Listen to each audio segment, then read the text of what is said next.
ஒரு கழுத துணியெல்லாம் சுமந்து சுமந்து இங்கிருந்து அக்கறைக்கு போய் துணியெல்லாம் துவைச்சிட்டு மறுபடியும் ஊருக்கு வருமா.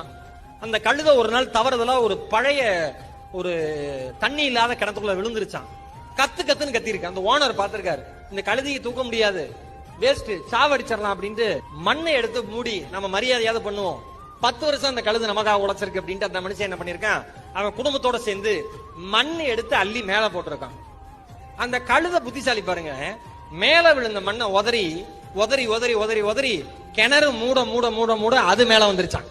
கிணறு மூட மூட மூட அது மேல வந்துருச்சு. அதே மாதிரிதான் உங்கள் மீது பிறர் செய்கிற விமர்சனங்களும். யாராவது அவமானம் என்கிற விமர்சனத்தை, அசிங்கம் என்கிற விமர்சனத்தை, நீ வாழ்க்கையில முன்னேற மாட்டடா அப்படிங்கிற விமர்சனத்தை நீங்கள் அதை உதறி தள்ளிவிட்டு கிணற்றை மூடி மேலே வருகிற ஜீவனாக வாழ்க்கையை வாழ கற்றுக்கொண்டிருக்கின்றால் யாரும் உங்களை வாழ்க்கையில் சாய்க்கவே